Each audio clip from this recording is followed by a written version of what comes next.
दोस्तों, अपने अधिकारों के लिए हड़ताल करना किसी भी ऑर्गेनाइजेशन के लिए कोई नई चीज़ नहीं है। पर एक डिसिप्लिन फोर्स, चाहे वो पुलिस हो, आर्मी हो या इंटेलिजेंस एजेंसी हो, उसमें हड़ताल करना एक बहुत ही रेयर चीज़ होती है। ख़ास तौर पर तब जब वो हिंदुस्तान की सबसे बड़ी एक्सटर्नल इंटेलिजेंस एजेंसी हो। यहाँ पर हम बात कर रहे हैं R&AW की, रिसर्च एंड एनालिसिस विंग की। ये वो एजेंसी है जिसने पाकिस्तान के 2 टुकड़े करवाए थे 1971 में। अगर हम पूरे दुनिया के इतिहास को देखें तो अभी तक केवल 2 इंटेलिजेंस एजेंसीज हैं जहां पर एम्प्लॉइज ने यूनियन बना करके स्ट्राइक की थी। पहली ब्रिटेन की MI6 और दूसरी हमारे हिंदुस्तान की R&AW। आइए बात करते हैं R&AW के भूतपूर्व senior officer mister R.K. Yadav ji से कि क्यों उन्होंने R&AW में एम्प्लॉइज यूनियन बनाई, फिर क्यों उन्होंने इस इंटेलिजेंस एजेंसीज में स्ट्राइक करवाई। आपके बारे में एक चीज़ बहुत फेमस है कि आपने 1980 के अंदर, जब आपने R&AW के अंदर पहली बार किसी इंटेलिजेंस एजेंसी के अंदर स्ट्राइक हुआ या डिसिप्लिन फोर्स के अंदर स्ट्राइक हुआ तो इंडिया में उसमें MI6 में हुआ था। नहीं, ब्रिटेन हाँ, में। पर इंडिया की बात करें और उस समय आपने प्राइम मिनिस्टर इंदिरा गांधी तक को बिल्कुल घुटने पे लेकर के आ गए थे, वो उसके बारे में थोड़ा बताएंगे। हमने उसका काफ़ी नुकसान भी झेला था। उसका रीज़न ये था जी कि वो स्ट्राइक का कोई रीज़न स्पॉन्टेनियस नहीं था। जी जी वो क्या था कि जब मोरारजी देसाई 77 में PM बने तो एक अफवाह फैली कि इंदिरा गांधी ने इमरजेंसी ने R&AW का मिसयूज़ किया, अपोनेंट के खिलाफ किया, अपोनेंट पे बड़े बड़े अत्याचार कराए, ये कराए, फलाना ढिकड़ाओ। तो एजेंसी पे एक ब्लेम लगा था कि इसने रॉक ने इंडिया के इंटरनल अफेयर्स में एक किस्म से दखलंदाजी की थी। तो मोरारजी देसाई से कारण काव मिलने गए तो उन्होंने इसको कहा कि इसको 1/3 रिड्यूस कर दो। नहीं, काव साहब तो चले गए थे, उनके नेक्स्ट बने शंकर नायर जी। वो 3 महीने के लिए रॉ के चीफ थे। तो उन्होंने कहा कि आपकी पोस्ट को मैं डाउनग्रेड कर रहा हूँ, आप सेक्रेटरी की पोस्ट नहीं रहेगी, एडिशनल सेक्रेटरी की रहेगी। दूसरा, रॉ की स्ट्रेंथ को आप आधी कर दीजिए। तीसरा, जो पाकिस्तान में आपके ऑपरेशन हो रहे हैं वो बंद करिए। शंकर नायर ने कहा कि मैं रॉ की स्ट्रेंथ को कम नहीं कर सकता, पाकिस्तान के ऑपरेशन बिल्कुल बंद नहीं करूँगा, आपने मुझे रखना है रखिए, नहीं तो मैं अपने घर चला जाता। तो मोरारजी ने उनको भी रिप्लेस कर दिया। ठीक ठीक। फिर एक प्लायबल नॉन IPS एक हमारे एक होती थी Indian frontier and administrative service, जो बॉर्डर पे कोई जब ना IPS होते थे ना IAS होते थे। अच्छा। तो एक अपने चुनिंदे को ले जाके जैसे गवर्नर बैठा देते हैं ऐसे बैठा दिया था। NF संतूक था, वो पारसी था। जी जी। तो उसको रॉ का चीफ बनाया गया। ठीक है। उसने हालांकि इतना बुरा नहीं किया, लेकिन हमारे यहाँ काफ़ी ऑफिसर निकाल दिए गए थे जी, जिसमें साइंटिस्ट थे, इकोनॉमिस्ट थे, फील्ड के ऑफिसर थे और क्रिप्टो के थे। काफ़ी लोग वहाँ पे नुकसान हुआ और ये हमें भी लग रहा था कि हम घर जाएंगे जी, हमारी स्ट्रेंथ में। तो उसने काफ़ी कम किए, लेकिन उसने किसी वजह से हम लोग बच गए।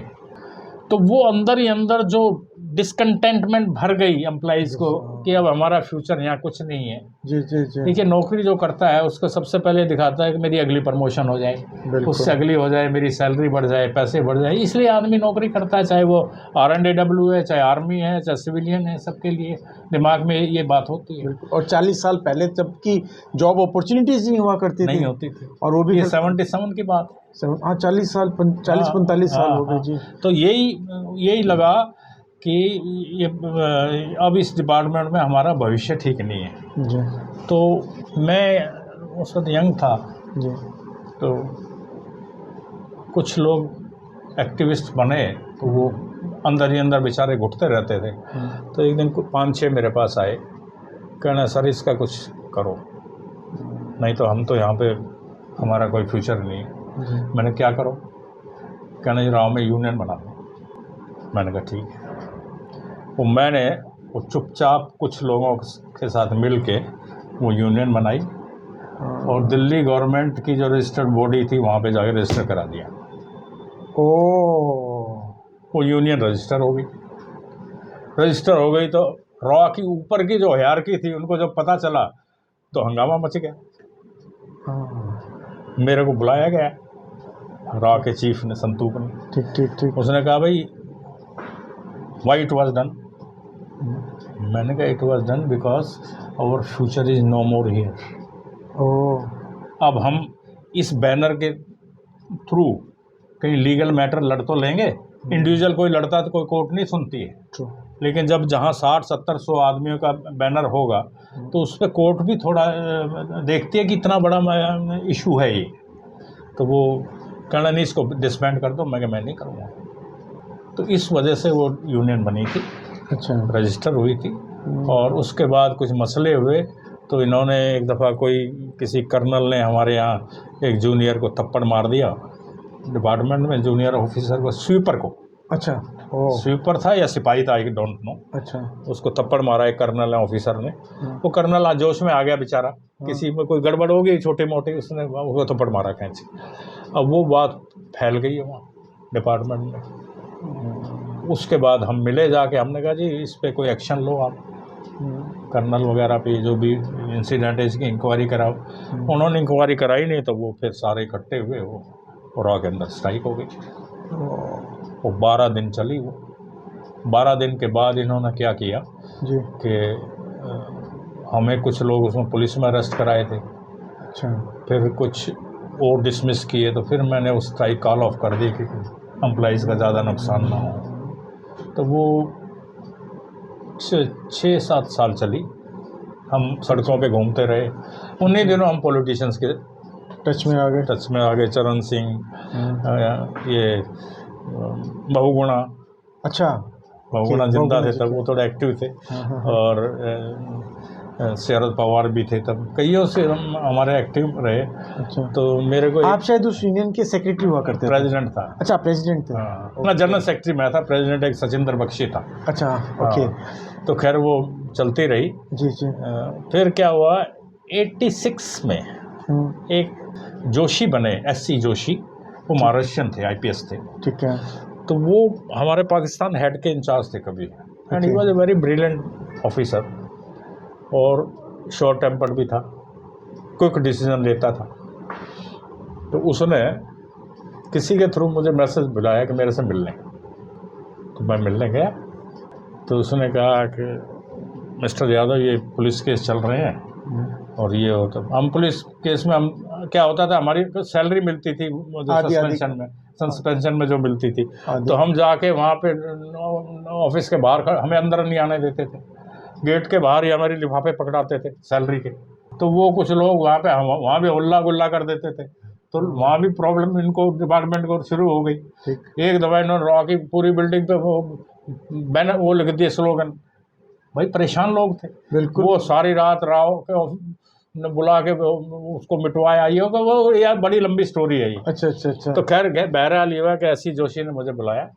उसने कहा मैं इन चीज़ों को ख़त्म करना चाहता हूँ, आप बोलो। मैं कहा मैं भी करना चाहता हूँ। कह रहा है कि आप मुझे 1 हफ्ते बाद मैं आपको कॉल करूँगा, आप आ जाना। मैं 1 हफ्ते बाद गया।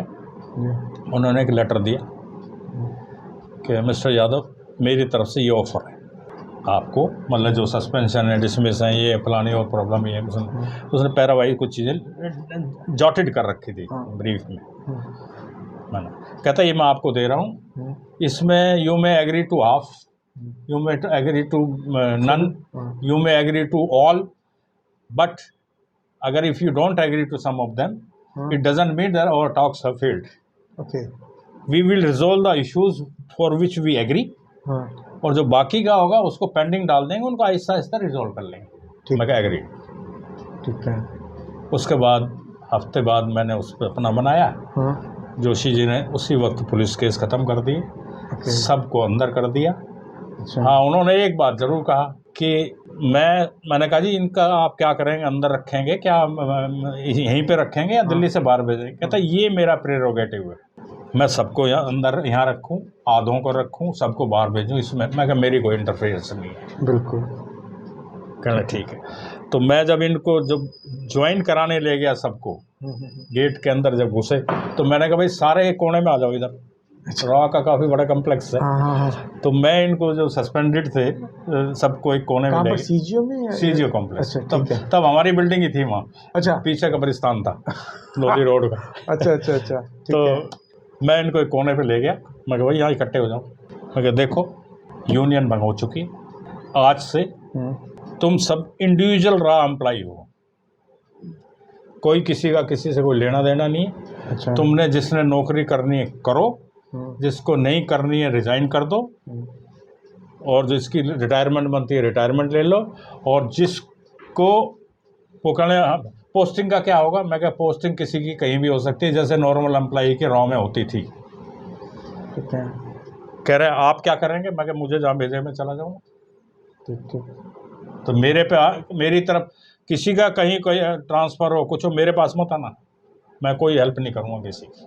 ठीक। तो सबसे पहले मेरा ऑर्डर मिला अमृतसर का ट्रांसफ़र का। अच्छा। अमृतसर में उन दिनों जो है वो टेररिज्म पीक पे था। बिल्कुल, भिंडरनवाले जी का टाइम था। तो मेरे घर में बात चली गई तुम्हारे को मरवाने की साजिश है। मेरी मदर कहने लगी कि बेटा तेरे पास भगवान का दिया सब कुछ है, तू नौकरी छोड़ दे। अच्छा। तो मैंने कहा ऐसी कोई बात नहीं।